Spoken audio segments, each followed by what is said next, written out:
going live, Father. You're live. Good afternoon, everyone. This is Father Martin Padovani back with you again for another podcast.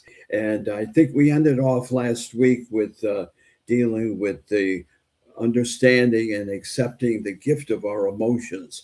And I want to stress again that our emotions are gifts from God. God is not only a great intellect, but he is full and great with his emotions. And sometimes we don't realize that our thinking is of great value, but our emotions are of great value. One of the things we certainly do as a people is we tend to put the intellect first and the emotions second. And sometimes we look at them as a weakness, and they're really the strength. They're part of who we are being human.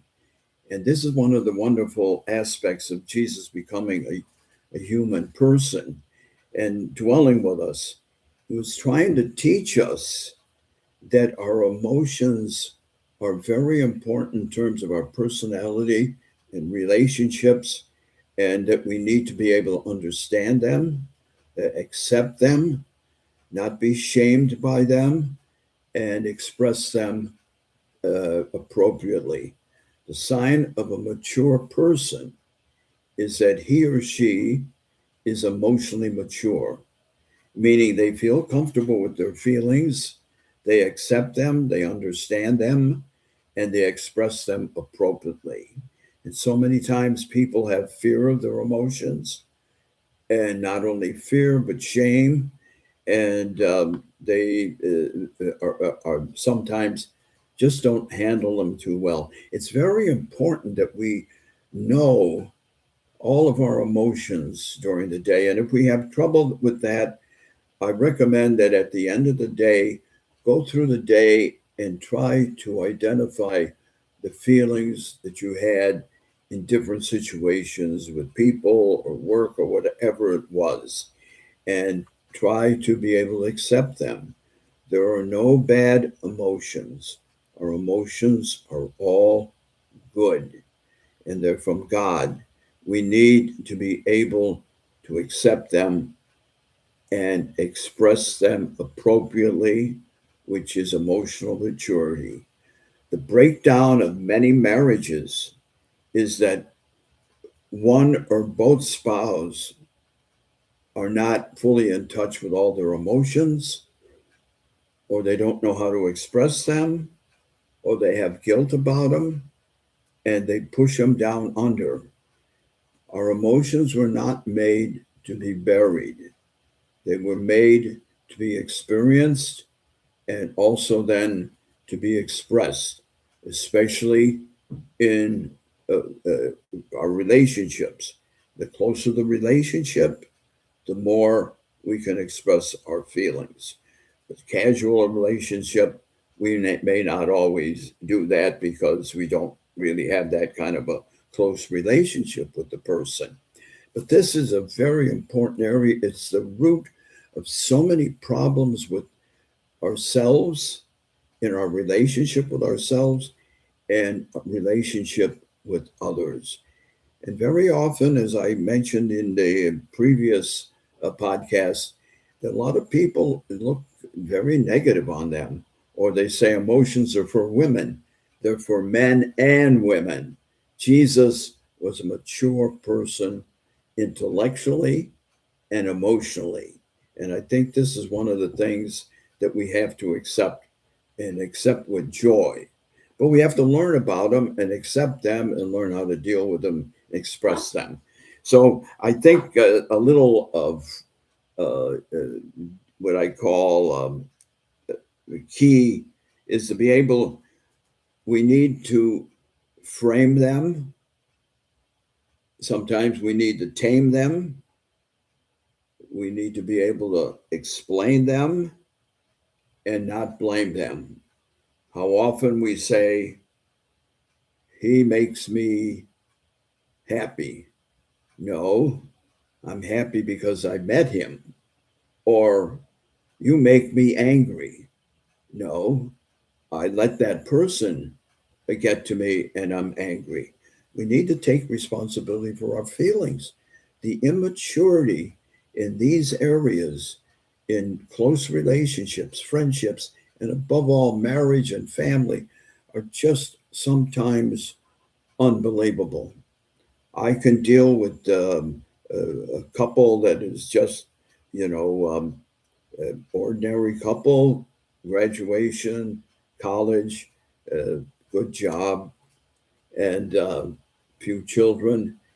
And the misunderstanding in the emotions is very disturbing because it prevents that couple and the family of really developing good relationship with one another. So this is important with all of this area that's I'm stressing. It's universal.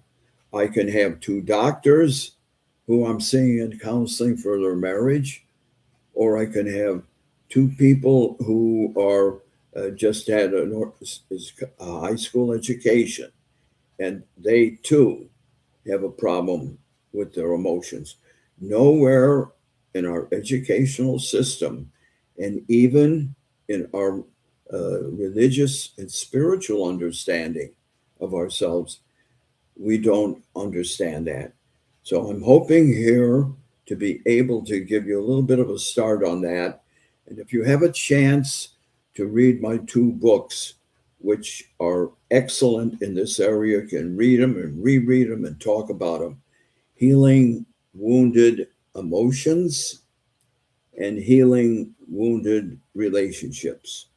They're not large because I rewrote them a number of times to get them down to as small as possible. Nobody reads large books, and I also try to keep the technical language out of them.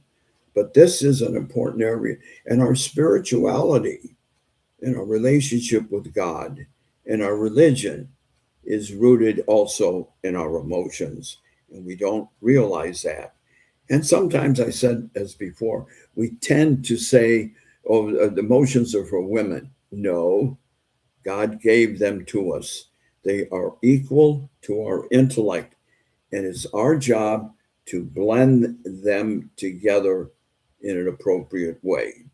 And so, whatever we feel, we have to own, and we have to also then learn how to express that particular emotion appropriately.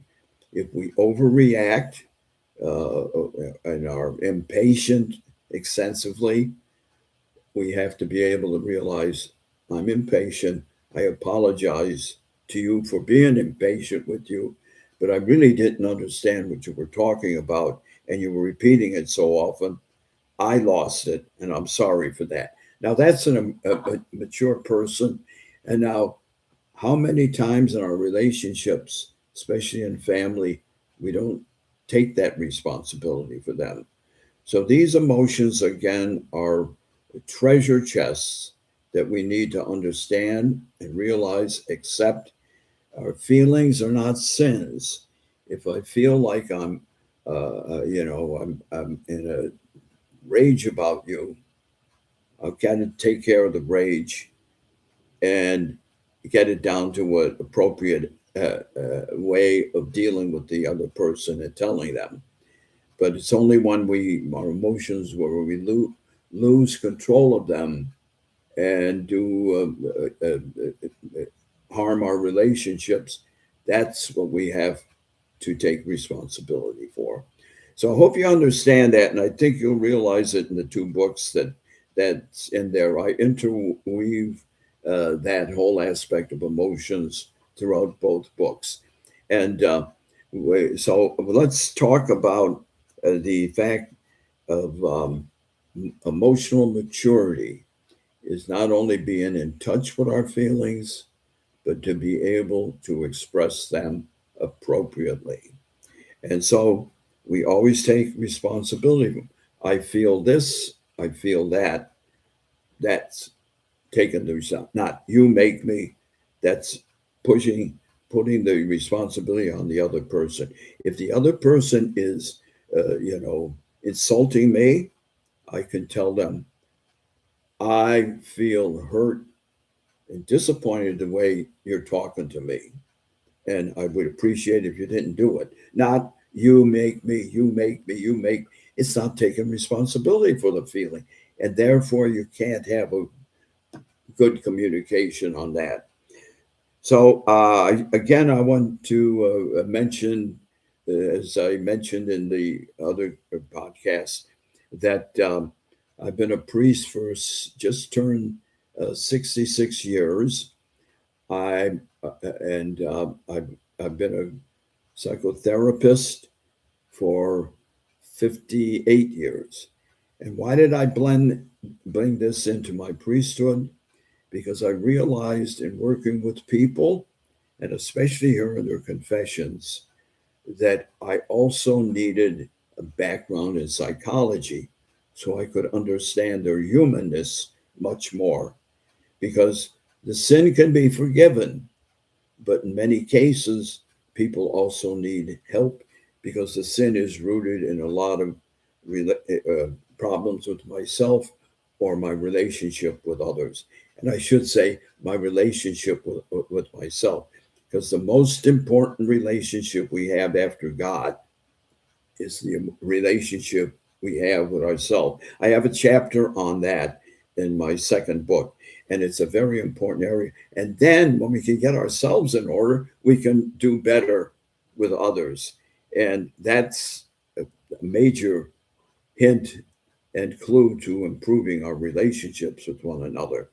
Today, I want to center the part of the talk here on emotions. I want to indicate the emotion, the feeling of anger. It's probably the most misunderstood emotion of all the emotions. It's probably always looked at as wrong, and therefore we don't deal with it appropriately, and it's a problem then with ourselves and in our relationships. Anger is an appropriate emotion. Christ became angry with the people, with the scribes and Pharisees, with the disciples. And when we see him going into the temple and he's saying, "You people have made my father's house a den of iniquity," he's angry. He's trying to get the idea across from them that they misused the temple of God. Anger gets a mission across. Now, Jesus or somebody else could have said, "You're doing this, you're no good," curse and swear. Hey, that's overreacting. It's anger taking control of us. Nobody's going to listen. And what we have to do in a case like that is apologize and go back to why are we angry? It's so important with our kids. I'm angry with you because you did not go to bed when I asked you when you were staying in your room with the lights on and going with your computer. So I think, it doesn't mean I don't love you, but I need you to go to bed. And that's why I'm angry. And that's what we have to do with one another and with our children. Our children grow up with a negative attitude about anger. Say, I'm angry with you because you didn't listen to me, but I love you. And now I want you to go to bed and put the computer or the cell phone aside. See, that makes sense. And and we never handled that whole thing with anger. I can remember going way back, and it's been around for a long time, and parents, friends, relatives saying, "Don't you get angry with me. You're not supposed to get angry." How many times, how many of us have grown up with that kind of an attitude and confessing it in the sacrament of reconciliation, confessing anger when it's appropriate? We confess our anger as wrong as when we overreacted and called names and so on and so forth. But appropriate anger is necessary. It's sometimes difficult, but if we got a good relationship, we need to be able to tell the person that we're angry. If we feel like we're ready to blow up, cool off, and then tell them. But it's very important. This is how relationships grow. This is how we grow. And that's using anger appropriately. It's one of the most important emotions we have. It's a powerful emotion. The amount of people that bury their anger and what it does to them physically and psychologically because they never express it or deal with it. And over the years, layers and layers and layers of anger are buried. They carry it into life. It affects them in their own development. It affects them in their relationships. It affects them in their relationship with God. It blocks them from growing and developing in a mature way. So anger is very important. It's the most misunderstood of all of our emotions. It's feared by a lot. So there's a lot of fear underneath anger that we have. And we have to overcome that fear and be able to really express the anger in an appropriate way. It does wonders for relationships. Now I know why you're angry at me, my dear. It's because of the way I've been treating you. And I thank you for telling me, even though I don't like it, and I'm going to apologize for that. See, this is healthy relationships, which we have to realize is the most important aspect of being human. How do we relate to God, to ourselves, and one another? So, this whole aspect of anger is something I just want to emphasize with you again, and also the fact of the the ability to be honest with people. How many times we say to people, "Are you angry with me?" And what do they say? "Oh no, I wouldn't be angry with you." What kind of a relationship is that? If it's not a close one, okay, but if it's a close relationship, it's not healthy for the person, for the other person, and for the relationship. So many marriages die from silence and not violence. And how many times we've heard people separating from the other spouse and wanting a divorce, and the other person can't understand it. What's one of the many reasons is because that person has been burying their anger towards the other. It's like a cancer. It eats away at the relationship. It eats away at love. It eats away of trust in one another. So that's why learning about anger is so important.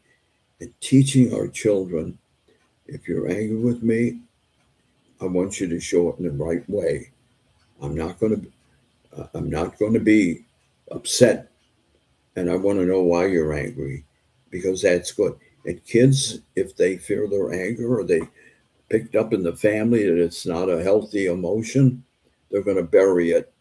And starting early in life, that's definitely going to spell serious problems later on in so many different ways. And so anger that is buried can come out in our physical problems, in all sorts of our physical problems, and that we have. Anger is that's been buried is like a cancer, and for years and years and years, I've had people come in who may have been angry at their parents for something and something that they misunderstood, never said anything, and kept that in for years. Why is it that they had a certain lack of trust for their parent? Or why is it that they just didn't seem to be able to close? Because they don't trust their parent, because they buried that anger and have it had a distorted relationship with them. The parent didn't know. And who knows whether the young person interpreted that correctly or incorrectly, but not bringing it out has made a, a, a, a tragedy in the relationship with parents. I've seen this thousands of times in marriages and families. And that's why it's so important that my basic dealing with people, whether it's individual or marriage problem, family problem, I always have to go to the background of the family. How did we relate in our family? How did we understand one another? How did we express our emotions? How did we handle anger? And all of these type of things we carry on with us. And so today, if that's a lot of what you learned in your background, you need to change it. Not blame your family and parents, but get back and say, this is how I have to grow beyond that. My parents did the best they could, but they didn't understand this the way we do today. So that's important. And we can be, again, we go back to the scriptures. In the Psalms, in the scriptures, at least 70 times you'll find anger expressed in the Psalms. And sometimes it's towards God and one another. So we're talking about, and God is described as angry. And we have to realize that the description there is really, we're, we're not doing and acting the way we should. But the aspect of being angry, it's in the Psalms in so many different ways. Christ became angry with the scribes and Pharisees time and time again. It cost him his life because they would not accept what he was telling them. And he was angry with them the way that he were treating the people. And he also was angry with his disciples and with other people.